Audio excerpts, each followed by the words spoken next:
Hi friends, welcome back. आज हम यथार्थ हॉस्पिटल का अपडेट्स आए हैं। मैनेजमेंट ने अभी इंटरव्यू दिया था, उसके रिगार्डिंग डिस्कस करते हैं। ऑलरेडी डिटेल एनालिसिस अभी 1 मंथ पहले मैंने कवर करा था। You can check that out. So in this video will not cover about the background about the company basics and all. Will start only with updates.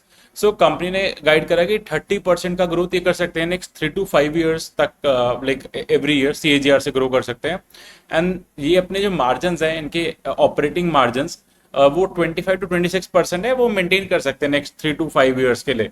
तो margin maintain के साथ ये लोग अपना सेल्स ग्रोथ कर सकते हैं 30%, जो कि इंडस्ट्री में कोई भी अदर हॉस्पिटल चेन इतना ग्रो नहीं कर रही। एंड जो इनका कैसे कर रहे हैं लोग ग्रोथ का, एक होता है कि वॉल्यूम ग्रोथ या वैल्यू ग्रोथ। या तो आप ज्यादा बेड्स इंक्रीज करो अपने, या फिर पर बेड का पर नाइट का प्राइस इंक्रीज करो, जिसको हम बोलते हैं एवरेज रेवेन्यू पर ऑक्यूपाइड बेड। तो अगर आप वो इंक्रीज करोगे तो आपका प्राइस पर बेड इंक्रीज होगा, एल्स या तो नंबर ऑफ बेड्स इंक्रीज करो। सो उन्होंने गाइड करा कि जो आरपॉब है वो इनका 10% से इंक्रीज करेंगे, ये लाइक 10% CAGR से, एंड 20% CAGR से नंबर ऑफ बेड्स इंक्रीज करेंगे। सो दोनों पे फोकस कर रहे हैं, एक पे रिलायबिलिटी नहीं कर रहे। एंड इनका जो अभी जो आरपॉब है, एवरेज रेवेन्यू पर ऑक्यूपाइड, जो एक एक नाइट का, एक दिन एक बेड का कितना ऑन एवरेज ये चार्ज करते हैं, अराउंड 30,000 है। वो कम है, लाइक जो इंडस्ट्री में अपोलो का है वो अराउंड 57 के है, फोर्टिस का अराउंड 60,000 है, मैक्स का सबसे हाईएस्ट है 76,000। सो काफी रूम है ग्रो करने के लिए। एंड मैनेजमेंट सेट की ये लोग अब स्पेशल ट्रीटमेंट पे टारगेट कर रहे हैं, लाइक ऑन्कोलॉजी। ऑन्कोलॉजी होते हैं कैंसर ट्रीटमेंट। बिकॉज जब आप स्पेशल ट्रीटमेंट करते हो, like heart transplant, liver transplant, kidney transplant, तो आपको मार्जिन ज्यादा मिलते हैं, बिकॉज ये स्पेशल ट्रीटमेंट्स होते हैं। बिकॉज जनरल तो हर जगह अवेलेबल है। तो management is changing their focus is on this side. And oncology जो कैंसर ट्रीटमेंट है, उसका 1 साल पहले जो रेवेन्यू का शेयर था 3% था, वो अब 10% हो गया। एंड मैनेजमेंट इसको इंक्रीज कर रहा है, सो दैट मार्जिन भी इंप्रूव होंगे। एंड जो अभी जैसे जो लोग दिल्ली एनसीआर में रहते हैं उनको पता होगा, जेवर एयरपोर्ट जो है जो नोएडा में आ रहा है, तो वो उस एयरपोर्ट से क्या होगा, इनके हॉस्पिटल जो नोएडा में 3 बेस्ड हैं, वो 20, 30, 40 किलोमीटर्स की रेंज में ही है, 3 हॉस्पिटल्स। तो जो मेडिकल टूरिज्म बढ़ता है, जो लोग फॉरेनर जो इंडिया में अपना ट्रीटमेंट करवाने आते हैं, बिकॉज इंडिया में बेटर ट्रीटमेंट एंड अफोर्डेबल के प्राइसेस पे, तो उनके अकॉर्डिंग। सो उधर वो क्या होता है, वो ज्यादा आरपॉप, मतलब उनसे आप ज्यादा चार्ज कर सकते हो। सो उधर भी इंप्रूवमेंट होता है मार्जिन का। सो दे आर फोकसिंग, जैसे जेवर एयरपोर्ट स्टार्ट होगा एंड जो इनका स्पेशल ट्रीटमेंट पे फोकस है, तो फॉरेनर्स जो आते हैं वो स्पेशल ट्रीटमेंट्स के लिए दे कम, एंड इनको बहुत बेनिफिट होगा। एंड जो भी मेडिकल टूरिज्म है इनका 2 to 3% है, एंड फ्यूचर में इसको लाइक डबल 10 to 15% पे इंक्रीज करना है मैनेजमेंट सेट। एंड जो इन्होंने फरीदाबाद हॉस्पिटल स्टार्ट करा था रिसेंटली फेब मार्च में, उसका लाइक 18 मंथ्स में, 1.5 ईयर में वो ब्रेक इवन पे आ जाएगा। That's a good thing. And इनका जो फोकस है अभी, जैसे इनके जो पाए ओवरऑल जो रेवेन्यू आता है, वो आता है गवर्नमेंट से, सेल्फ पेयर मिक्स से, और इंश्योरेंस कंपनी से। सो गवर्नमेंट में क्या होगा, जो गवर्नमेंट पैनल के थ्रू आप ट्रीटमेंट करवाते हो, जो गवर्नमेंट एम्प्लॉयज होते हैं, और सेल्फ पेयर हो गया, आप खुद पूरा पे कर रहे हो। एंड इंश्योरेंस पेयर मिक्स हो गया, जो आप इंश्योरेंस कंपनी के थ्रू पे कर रहे हो। सो जो गवर्नमेंट पेयर मिक्स होता है ना, गवर्नमेंट से जो पैसा आता है वो कैप्ड होता है, उसमें आप ज्यादा चार्ज नहीं कर सकते।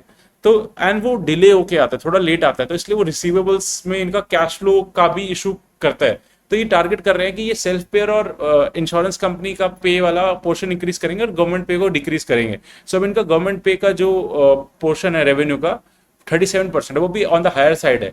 तभी इनका आरपॉप भी थोड़ा कम है। तो सब लिंक्ड है, अगर आपका गवर्नमेंट शेयर रेवेन्यू कम होगा, इंटरनेशनल टूरिज्म बढ़ेगा, तो आप आरपॉप ज्यादा चार्ज कर पाओगे, आपका सेल्स ग्रोथ भी अकॉर्डिंगली होगा, मार्जिन इंप्रूव होंगे। सो एवरीथिंग इज कनेक्टेड। एंड ये इन्होंने बोला कि एवरी ईयर एक इनऑर्गेनिक ग्रोथ करेंगे, मतलब एक हॉस्पिटल को एक्वायर करेंगे। लेकिन उन्होंने झांसी ऑर्चा करा था एक एक 1.5 साल पहले। उसके बाद इन्होंने फिर अभी फरीदाबाद वाला हॉस्पिटल एक्वायर करा था। ऐसे एवरी ईयर एक इनऑर्गेनिक एक्विजिशन करेंगे, क्योंकि आपको अगर हॉस्पिटल में 30% ग्रोथ करना है, तो आप बिल्ड करोगे तो वो तो 3-4 साल का टाइम लगता है कंस्ट्रक्ट होने में, देन आप स्टार्ट करोगे। तो उस पे से आप ग्रोथ नहीं कर सकते। इसमें इनऑर्गेनिक ग्रोथ आप एक्वायर करोगे एंड उसको सीधा स्टार्ट कर दोगे, तभी आप उस पे से ग्रोथ कर सकते हो। एंड इनका जो मतलब एक्विजिशन करेंगे जो हॉस्पिटल्स का, उसका दे सेड कि 250 to 400 बेड्स मिनिमम होने चाहिए उस हॉस्पिटल में, तभी मतलब इतने छोटे हॉस्पिटल्स भी they are not targeting. And इस फाइनेंशियल ईयर में एक हॉस्पिटल अभी और दे विल एक्वायर, जैसे एक फरीदाबाद वाला करता है, वैसे एक और दिल्ली एनसीआर में यूपी साइड पे something they are targeting, disclose नहीं करा अभी। सो ओवरऑल जो कंपनी का जो अपडेट आया, on the very bullish side everything, sales growth हो, मार्जिन हो, प्रॉफिटेबिलिटी हो, एक्सपेंशन हो, एंड हॉस्पिटल सेक्टर में इतना ग्रोथ है नहीं अभी। So everything is of the good side. Now we need to see कि एग्जीक्यूट कैसे होता है, जो मैनेजमेंट बोल रहा है हाउ इज इट एग्जीक्यूटिंग। सो हमें ट्रैक करना पड़ेगा एवरी क्वार्टर, यूनिट सी जो नंबर्स आ रहे हैं कंपनी के एंड जो गाइडेंस दे रहा है वो एग्जीक्यूट हो रहा है कि नहीं। बिकॉज अभी भी जो कंपनी ट्रेड कर रही है, price to earning ratio is around 38। मैं नॉर्मल पी की बात कर रहा हूँ, फॉरवर्ड तो I am not doing. And जो सिमिलरली जो इंडस्ट्री में मैक्स हेल्थ केयर है उसका 90 का पी है, अपोलो का 100 है, फोर्टिस का 72 है। सो अभी भी बहुत ज्यादा स्कोप है ऑफ री रेटिंग। तो आपका सेल्स ग्रोथ तो बढ़ रहा है, प्लस जो प्राइस टू अर्निंग रेशियो 1 रुपए जो कंपनी अर्न करती है हम उसको कितना दे रहे हैं, तो सिमिलर पीयर्स का ज्यादा है। तो आपका पीई का री रेटिंग जब होता है सेम अर्निंग के लिए, आपको ज्यादा प्राइस टू अर्निंग रेशियो जब मार्केट देती है, तो आपका स्टॉक का डबल बेनिफिट होता है। तो मतलब आप 100 रुपीज आज अर्न कर रहे हो, आपको मार्केट उसके लिए 10 रुपीज दे रहा है, 10 टाइम्स वैल्यू दे रहा है। सो आपका 100 इज 1000। अगर सेम 100 के लिए मार्केट आपको 20 का वैल्यूएशन देने लग जाए, तो 100 × 20 तो 2000। सो आपका valuation without doing anything double हो गया। तो rerating of PE plus आपका ग्रोथ, तो these two are the important things. So that was it. So there is no recommendation, आपको खुद ट्रैक करना पड़ेगा company, and consult your financial advisor before taking any call, and let me know if you have any questions. Thank you.